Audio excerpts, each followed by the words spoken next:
Everyone, start today. We are going to be reading chapter 8 of book 1, or verse 8, or whatever you want to call that section. Chapter 8, we'll call it. Of book 1, paragraph 8.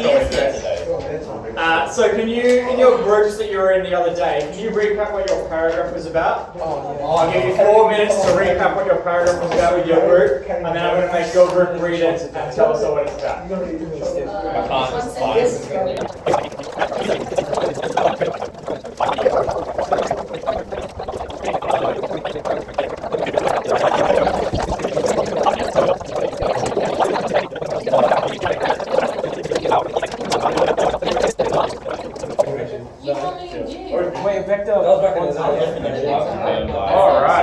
Alright. Which group had paragraph 1? I don't remember. Paragraph 4. Did you guys have paragraph 1? Yeah, we had it. Excellent. Can you choose someone to read for us? Ryan, I'll get you you have a to nice explain voice. for us. You have a good voice. I've already said. I'll prove you all wrong. That was just that day. Alright, so let's turn to the top of column 13, which is the start of chapter 8, paragraph 8. Are we reading from the top? Ryan's reading from the top, and we're following along. Chapter 8, we're going to do chapter 8.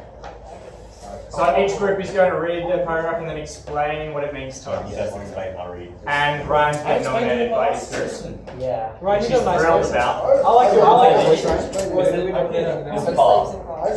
So let's listen up as he introduces this to us. Yeah. Right. Our definition is confirmed by current beliefs about happiness. But we must consider happiness in the light not only of our conclusion and our premises, but also of what is commonly said about it. For with a true view of all data harmonize, but with a false one that facts soon clash. Now goods have been divided into 3 classes, and some are described as external, others as relating to our soul or to the body. We call those that relate to soul most properly and truly goods, and physical actions, or psychical actions and activities we class as relating to soul. Therefore, our account must be sound, at least according to this view, which is an old one, and agreed on by the philosophers. It is correct also in that we identify the end with certain actions and activities. For thus, it falls among goods of the soul, and not among external goods. Another belief, which harmonizes with our account, is that the happy man lives well and fares well. For we have practically defined happiness as sort of living and faring well. The characteristics that are looked for in happiness seem also, all of them to belong to what we have defined happiness as being. For some, identifying happiness with virtue, some with practical wisdom, others with a kind of philosophic wisdom, others with these, or one of these, accompanied by pleasure or not without pleasure, while others include also external prosperity. Now some of these views have been held by many men and men of all, others by a few eminent persons, and it is not probable that either of these should be entirely mistaken, but rather that they should be right in at least some respect, or even in most respects. Nice one. Would you like to explain to everyone what the big things here are? I don't remember what we wrote. No? 3 different kinds of happiness. 3 different kinds of good. Yeah, kinds of good. So let's start out. Maybe we'll write some notes as we go today, I think, for chapter 8. So you might want a blank page. Soul body. So there are 3 kinds of good. Jordan? External, physical, and Soul and body. Yeah. So we have external goods. What are they? possessions. Sorry? Possessions? Possessions, yep, it's probably the main thing he's talking about. But maybe also things like friends or riches, yeah, possessions, yeah, good.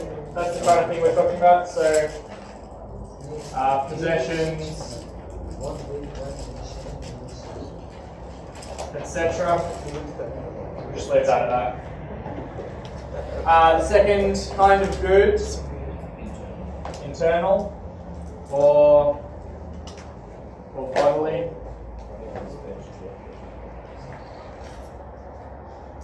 What's a bodily good?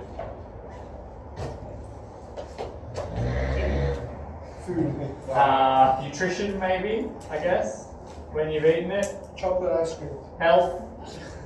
True. Strawberry ice cream. Not strawberry, not strawberry. Strawberry. Let's start this debate again. Yeah, I want to start this again. Mango gelato. We have to start every class with an argument about ice Well, cream mango flavour gelato is really good if or, you get it from Well, a James spot. or soccer team.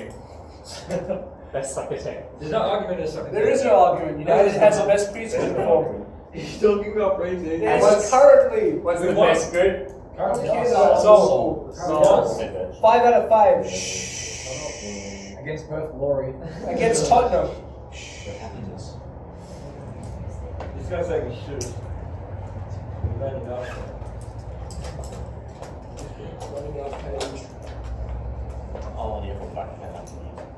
So good. Virtues, happiness. He uses the word psychical actions and activities. What's a psychical action? That's a smart saying. Yeah, thinking, mental action. So good thoughts. So a soul good is like good thoughts. Think happy thoughts. It's all good. Yeah. Psychical actions and activities which we class as relating to the soul. Not just happy thoughts though, right? Like exercising goodness of the soul. Like good mental activity. Could even just be like doing maths well. Yeah? Just remember when he says virtue or arit or happiness or eudaimonia, he's talking about it in the sense of flourishing or excellence. So you could be a virtuous mathematical thinker if you can think well about maths. Yeah, because you'd be an excellent mathematical thinker.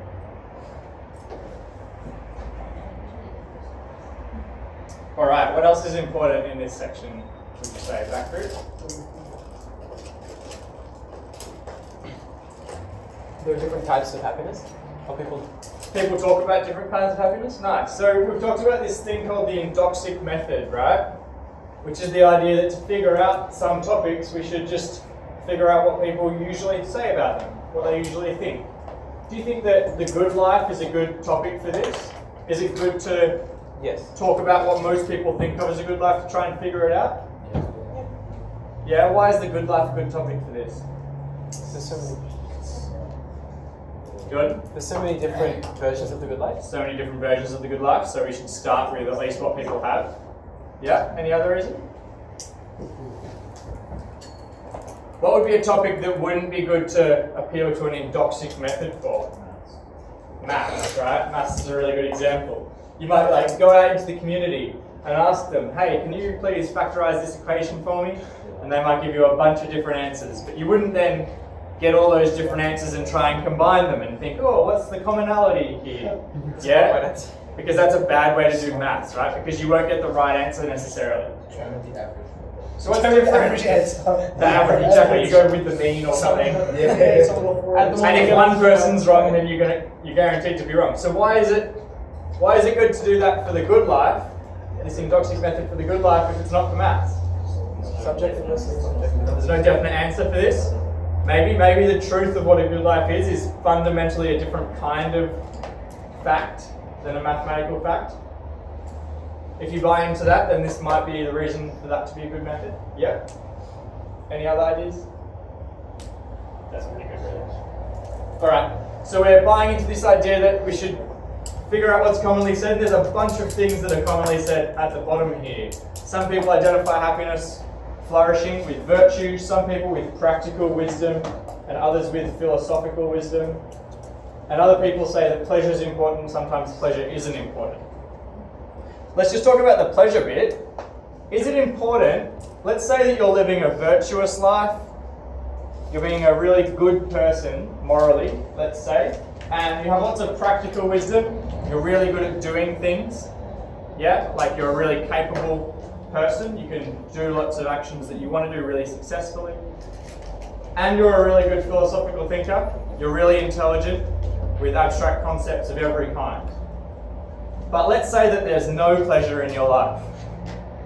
Is that a good life? Can you still have a good life if you're really virtuous, you do everything well, you're very intelligent, but you don't really have much pleasure? Is that a good life or not? Talk to the person next to you. That's a cool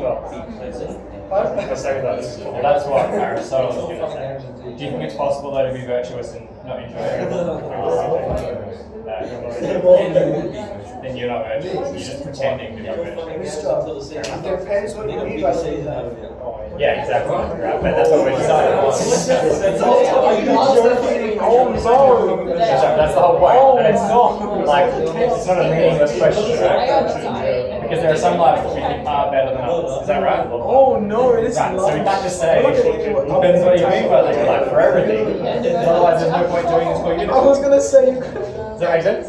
Oh no, that's not. You can end up disagreeing. That's fine. But you got to ask the question. That's not. I think Hand up if you think you can live a good life if you don't have any or much pleasure. Yeah, alright, interesting. David, can you explain? I still think that a good life is, It's subjective. yeah, if you think it's a good life because of experience, then it's a good life for you. It's a good life for you. Yeah. Alright, what if you think that your own life is really bad, right? Because you're saying the good life is subjective. So what it is can depend on different people's opinions, right? Yeah. So what if you think your life is bad and everyone else in the world thinks your life is bad too? Let's say you're really bad at everything and you've committed some crime, but the judge found you guilty of 3 other crimes as well as that one that you didn't commit. You're in jail now, right? You've just got a bad life overall. But I look at you and I, just through some weird mechanism of thought in my own brain, I'm just like, oh, man, I wish I was him. Right? He has such a good life. I wish I was in jail. That'd be so. That's really living it up. Does that mean that they're living a good life for that person? No. For that Yeah. person, yeah. Is that really a good life though? Well, Sorry? he's just mentally ill. They're just mentally ill, right? Good life. If we think that there's a difference between some lives and some are better than others, in any way that means anything, then there's got to be some people's ideas of the good life that we're going to get rid of. Some people are going to have some ideas of the good life, if there's a range, that we're going to disagree with. Yeah? If you think it really is relative, if you think it's fully subjective, you're allowed to think that, but that means that you're not really allowed to compare the ideas of the good life anymore. And that's a serious problem. Does everyone see why that's a serious problem? Because you don't really have any absolute reason for choosing one life over another after that. Yeah? Your kids, when you grow up and you have a family, your kids will come up to you and they'll be like, oh, hello, my parents. I've come to you for wise counsel. Should I study hard, stay in school and get a good job? Or should I become a drug dealer with my friends? Up to you. And you'll just be like, oh, just do what feels best to you. Yeah? No. Of course you wouldn't say that, right? Because you think that there are some lives that are better than others. Yeah? Alright, let's keep going. That was very good for number 1. Who had number 2? You guys? Who wants to read? Thanks, Anna. Those who identify happiness Yeah, you got this. someone virtue counts in harmony. For to virtue belongs virtuous activity, but it makes perhaps no small difference whether we place the chief good in possession or in use, a state of mind or activity. The state of mind may exist without producing any good result, as if a man who is asleep in some other way quite inactive. But the activity cannot, for one who has activity will of necessity be acting and acting well. And as in the Olympic Games, it is not the most beautiful and the strongest that are crowned, but those who compete. For it is some of these that are victorious, so those who act win and rightly, the noble and beautiful man. Perfect. I would like to explain. Yep. Nice. Yeah, very good. And what's the Olympic Games example? That the ones who actually compete are the most. Even if there's like a faster person, they don't win if they're sitting down watching. You say God would be the audience, but he doesn't want to. He's not going to win. And then he wouldn't be the best. Yeah, very good. Nice one. Does everyone understand that bit? Yeah. Let's write that down very quickly. Quick summary. Virtue only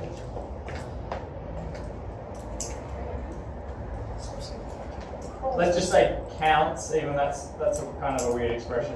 Counts when, what should we say, enacted?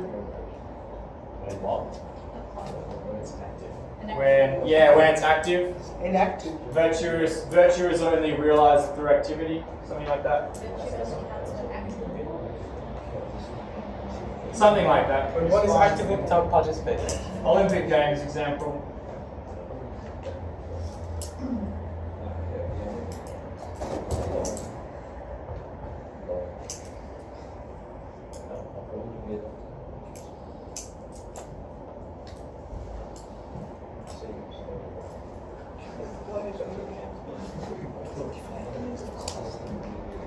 Shut up.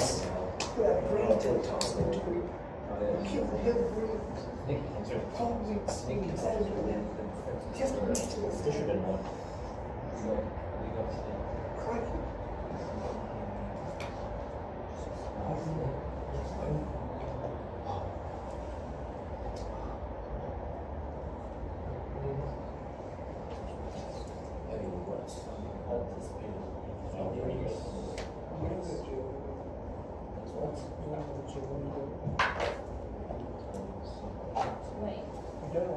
This takes us to 6,000 years ago. Two and a bit thousand years ago. What do they dig? Long time ago. In Athens. That's where I really. Yeah, There's an Australian guy who spent like $6 million trying to make sure that the Olympic Games stay in Athens forever. Yeah, but it's for free. He wants it to be in Athens every single 4 years. He failed. Is it He enough? failed, he did fail.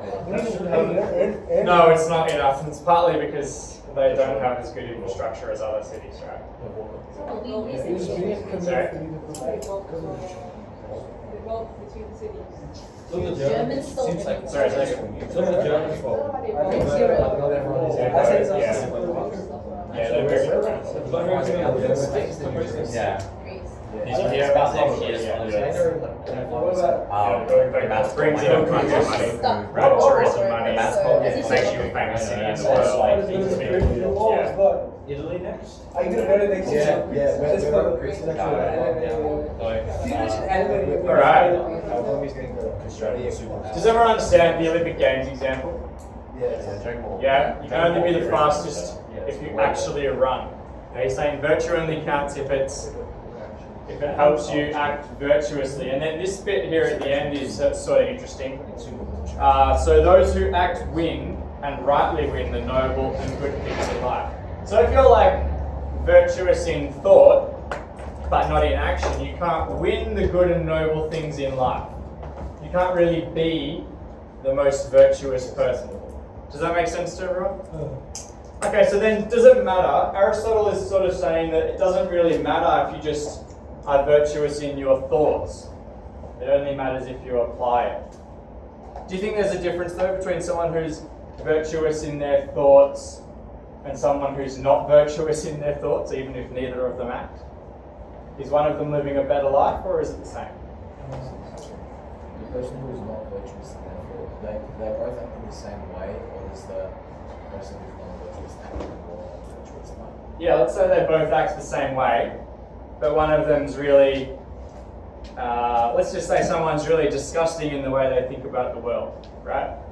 And they're gross, but they still go to work, they do their job, they do what they have to, they go home, and then they just sit at home and think their disgusting thoughts to themselves. What kind of disgusting thoughts? It doesn't matter as long as it's unvirtuous, right? It's lots of virtuous, unvirtuous stuff. I don't know, choose an unvirtuous character from a movie and pretend it's them. Maybe it's like, let's use like Jafar from Aladdin or something, right? He just goes home to his chamber and he's like, I'm going to plot the downfall of the Sultan. But he never actually acts on plotting the downfall of the Sultan, right? He never finds the cave with Aladdin's lamp and all that kind of stuff, right? He just plots it. And let's imagine then that there's someone else who just does sort of exactly the same amount of activity. They just go to work, they just do their job, but when they go home, they just are a really virtuous person. They spend all their time thinking about how good their friends are, and they spend their time thinking about like ways to improve the world, but they never act on anything. talk to the person next to you. Is one of them living a better life than the other, or is it like the same level of goodness in their life? You can't say goodness. I don't know the downfall. Yeah. Surely the I'd say it's the same. Because according to this, They've always gone down to like their club bags and stuff. Even though they never do it. Apparently, you know, have you watched the last movie? Would it be better than so you're saying it's better, like, say two people do a bad thing, like one they both crash their car into another car, but one of them is aiming to crash their car. That's worse. They've done the same thing. Detention matters.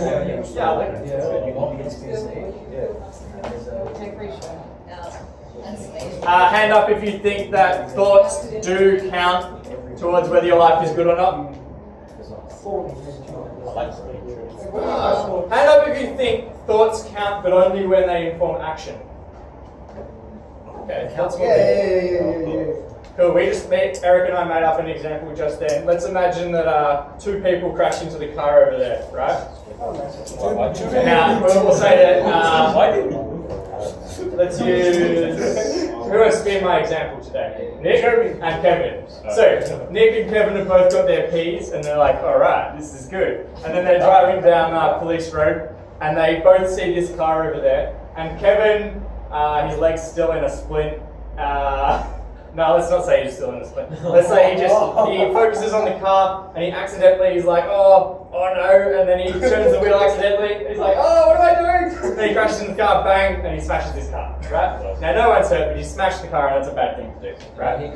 Now, here comes Nick down the street behind Kevin and he sees the car there and he's like, yeah, Fast and Furious. Aims for the next car and literally smashes into it, right? Have they both done an equally bad thing? Or is Nick's worse because he was intending to do a bad thing? Nick's is worse. Mr. Why are you talking about the future? I'm not a prophet. Alright. I hope I'm not a prophet. For both of your sakes. For both of the Nick's sake. Alright. Cool, let's come back to this at some point. Aristotle really thinks action matters. Yeah? And just like Andy identified before, he would say that you're not really virtuous unless you're also acting in a virtuous way.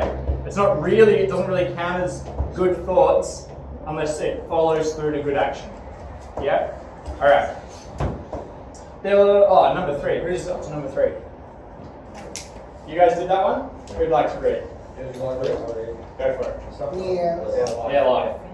Their life is also in itself pleasant. For pleasure is a state of soul, and to each man that which he is said to be a lover of its pleasure.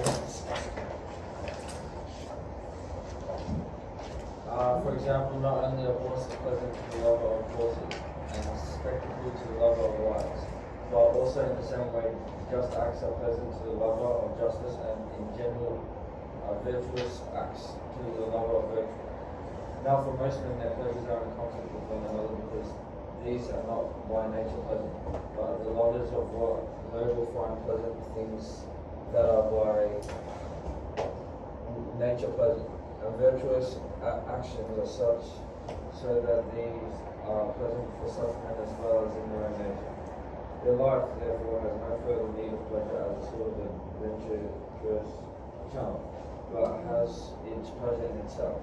For besides, what we have said, the man who does not rejoice in noble actions is not even good, since no one would call a man just who did not enjoy acting justly, nor any man liberal who did not enjoy liberal action. Similarly, in other cases, if this is a virtuous action, must be in themselves first, but they are also good and noble, and have each of these attributes in the highest degree. Since the good man judges well about these attributes, his judgment is such a good noble style. Happiness then is the best and noblest and most pleasant thing in the world, and these attributes are not served as in the inscription at Delos. Most noble is which is justice, and best is health, but most pleasant it is to win what we love. For all properties belong to the best activities, and these, or one of the best of these, we identify with happiness. Nice one. I might just skip to summarizing this, if that's all right, guys. And we'll write down these notes. The good person's life is pleasant. Aristotle thinks that if you're a good, noble person, a virtuous person, then your life is pleasant. Yeah? Since virtuous action causes them as much pleasure as can hope for. If you don't enjoy noble actions, you are... Anyone?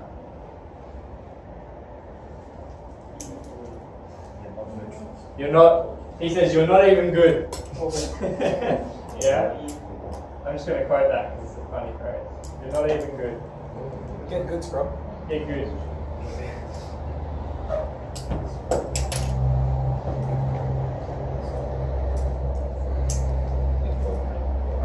Wait, what if you're doing a noble action which demands sacrifice from yourself and you don't like doing And it? you don't like doing it. But like you do it, no, but it's, Then you're not you do it just for the sake of morality, but you don't like doing it. But you You're should not do it. good. and you're not good. Andy, can you explain your objection to Abdul's thought? If oh wait, so you're saying that so you sacrifice, but you don't like sacrificing for that action. Yeah. No, you like sacrificing when you feel pain. Wait, what? What? Wait, what? You know, like, how do I explain? You know how you can have double feelings? Like what we were talking about last time. When you like fight for Darwin, you're going to be fighting for Australia and your own self as well. Similarly, in this situation, you're going to do the noble action, you're going to sacrifice it, but you're going to feel a bit bad as well. It's going to be unpleasant. Yeah, It's going to be unpleasant. unpleasant to do. Andy? Yeah, get that some. So wait, you feel unpleasant for doing noble things. Yeah. So you're not good because. So what about Iron Man? Wait, is he talking about? What? If you don't, sorry, If you You do don't noble do it thing for because the it's sake of noble, what the great you're good talking is, about then pain or it's something. it's not a good thing to If there's do. any inkling of you that doesn't want to do it, then it's not good. Abdul, if there's any part of you, Anna says, that doesn't want to do the good thing, then you're not doing a good thing. What about Iron Man? What about Iron Man? What's your Iron Man example? He was ready to die. Yeah, he was ready to die, but he didn't want to do it because he had a daughter. Are you talking about at the end of Have you Endgame? seen Far From I haven't Home? seen the Wait, end. Alright, spoilers. Okay. Have you seen Far From Home? Yeah. Just point it Have you out. seen Hang on, I haven't seen Far From Home. No Far From Home I examples. saw Far From Home. No Far From Home examples. I was about to Let's Batman say, kills Batman. let's say with Iron Man, right? This is a good example. Andy, what would you say? Iron Man, is he a noble guy? Yeah, I would say so. Yeah. Do you think he felt good about sacrificing himself at the end? Well, he kind of expected it. I He would knew say. it. He knew, didn't he? He knew. Deep down. Yeah. And did he feel good about it?